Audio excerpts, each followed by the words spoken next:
Hey, good morning to everybody. Happy Tuesday. It's Daryl here. It's bright and freaking early. It's 4 a.m. here in Connecticut on the East Coast. I'm running late this morning. Let me tell you why I'm running late this morning. I've been reading your comments and reading all your comments, and I'm touched. I really am. Most of them talked about me losing Audrey, and I didn't expect that. To be completely honest, I kind of forgot about that part of the video because I got so caught up in the truthfulness of that story yesterday. I'll get to that. I'll get to all this in a second. I'm usually nervous when I read the I always know there's going to be haters. There's going to be people that talk smack and everything. The very first video I ever did, not on this channel, on my backup channel. Clean and Sober is my backup channel. And very first video I ever did, there was this teacher, English teacher, and back then it was about the flat earth and stuff. And he had like 60,000 subscribers, and he's the very first subscriber I ever got. And I talked to him about haters because, I was a new channel, and that's pretty much all I got at that time was haters. And he said, Daryl, that's the way you know you're getting traction, or you know you're getting somewhere is when you get haters. It's just part of the game. And it's the truth, and it's stayed in my mind ever since. So I was a little hesitant. I'm always a little.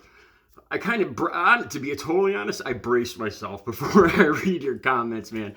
I get myself in a good place, I mean, I got to be honest. And, okay, so yesterday's video, I came to the conclusion that I was going to make this video one way or the other yesterday, because when I did yesterday's video, you guys know I get up at 2 a.m. and I look through all the stories. Easily 50, 60 different stories. And I got all the news apps. And this was this story from yesterday about the Club Q and the grandfather, Randy Voelpel, and the grandson that is the suspect in the Colorado Springs incident. None of the news media outlets, none of them. If you did a Google search, you couldn't find this part of the story, the grandfather and the mother and the incident that happened with the mother. You couldn't find that on any of them yesterday at this same time yesterday. So it was kind of me doing, like I said, my own kind of investigation. And I went to Facebook and did a search, like I said, and I kind of cross-referenced pictures of the different incidents. There's a picture of a picnic, and you could clearly see I had a facial recognition app. And I was matching faces and kind of cross-referencing stories, and it looked genuine. Let me tell you this. Two of the greatest sins, two of the greatest violations I could ever do, to me personally, the greatest violation a person like this, a person with a YouTube channel could ever do, is willfully put out disinformation, purposely put out disinformation. I think that is the greatest violation of people's trust, the greatest just sin of a YouTube creator. That's the biggest one. The second biggest would be to unintentionally put out misinformation. And that's what I was worried about yesterday. Like I said, I kind of did my own investigation, and it looked, honestly, I'd say I was about 90 to 95% sure that everything I said was true. But I was nervous. So yesterday, I came to the conclusion that, I usually don't watch, I have so much to do with painting and everything. I usually don't watch the video all throughout the day to see how things are going, to see, but yesterday I watched to see if more media, I was praying that more media outlets would come forward with the story, that I was right. That I had taken it I took a little bit of a gamble with yesterday's story. And it turns out I was right. TMZ, I beat TMZ on this story. Just saying that, I feel kind of bad because it's a bad story. And but I want to bring the news as efficiently and truthfully as I can.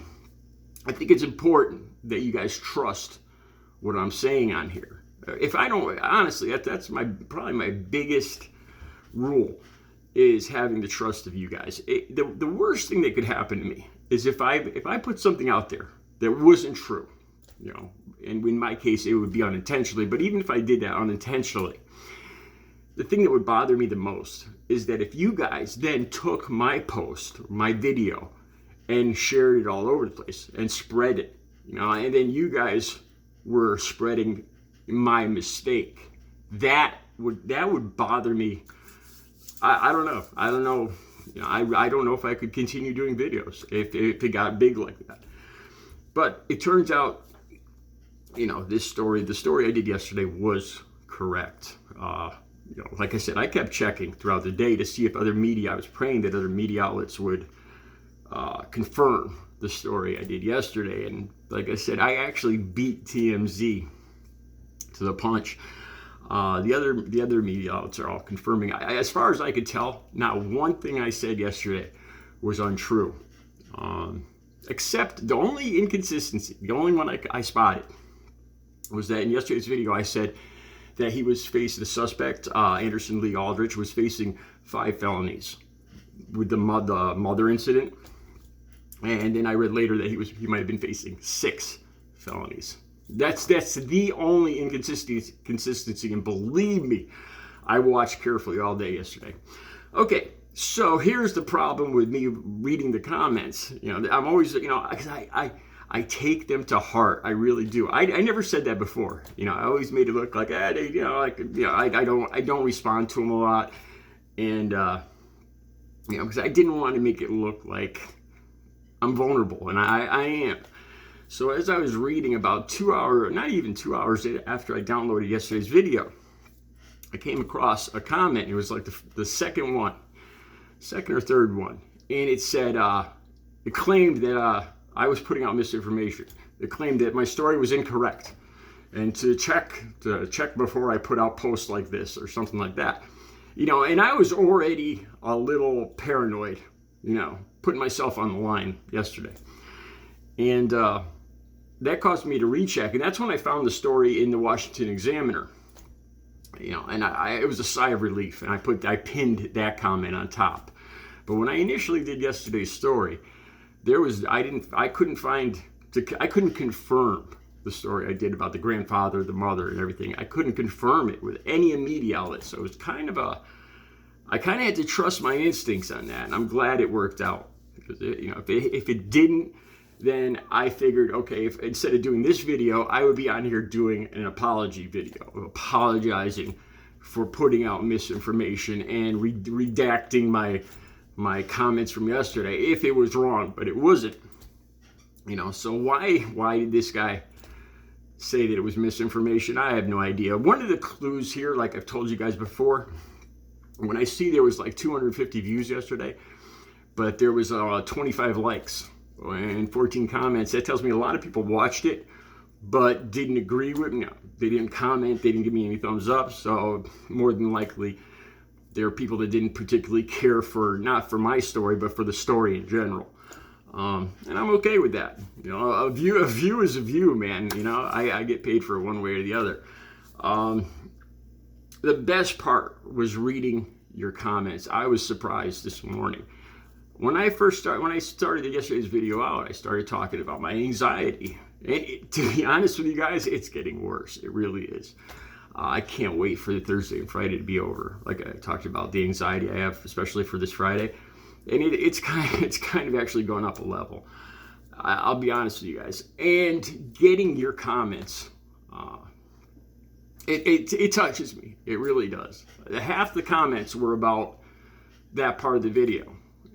About me having courage, about how the first year is hard, and actually it's been over a year, and that's what concerns me. She passed away on August 5th, 2021. So that's what kind of freaks me out, because last year I don't remember it being this hard. It seems like it's even harder. It's more anxiety this year. It's like her passing away has become so much more real. I feel guilt, remorse, a lot of things. Anyway, okay, I want to talk about one more comment. There was a comment in yesterday's video about if there was open carry, maybe he would have never gotten past the door. Okay, that may, or I don't know. But I'm going to tell you guys how I feel about open carry here in Connecticut. We don't have open carry here in Connecticut. I don't believe we do. I think it takes, if we do, it takes a lot of checks. The times I have seen, I've talked to you guys before, I think. I've seen a couple times when I was out at Dunkin' Donuts, and that's big here in the Northeast. I don't know if you guys have Dunkin' Donuts where you are, but, and I was sitting with my mother, and I saw a couple walk in, and the guy was strapped. And they went up to the counter, and I'm watching. My mother's facing this way, and I'm watching the guy. Whenever I see somebody like this, I got to be honest with you guys, I get the urge to mess with them. I feel like the people that are open carrying like this are just purposely intimidating everybody around them. This guy went up to the counter with his woman, his wife or whatever, and she was facing the clerk ordering, and he had his back to the clerk, and he's watching everybody, and he's just staring at everybody in the room, and he's packing, he's got a piece on him, you know, and I'm just, man, and I'm fighting the urge just to go up to him and just mess with him. Just, what's your problem, man? You know, and I know, I don't know if I have, you know, psychological problems. I don't know if it's an alpha thing or what, but whenever I see this, I don't think of somebody protecting the public, you know, good guy versus bad guy. I think of somebody that's insecure, that needs to carry that can't count on their brains and their brawn to protect themselves, that need to intimidate the public around them. And I think, to be honest with you, to open carry, especially in a club like this, that the LGBTQ community considered a sanctuary, a place where they could go and relax and feel safe, to open carry in a place like that would kind of defeat the purpose, you know? And yeah, so it's like when I see, again, like it was yesterday, the day before, I saw a truck, and it had all the, here in Connecticut, it had CCL, or Connecticut carry license, and then the NRA stickers, you know, pictures of the, you know, they always do. They're always, you know, mostly always trucks, and they got all these stickers. And I think to myself, why do they do that?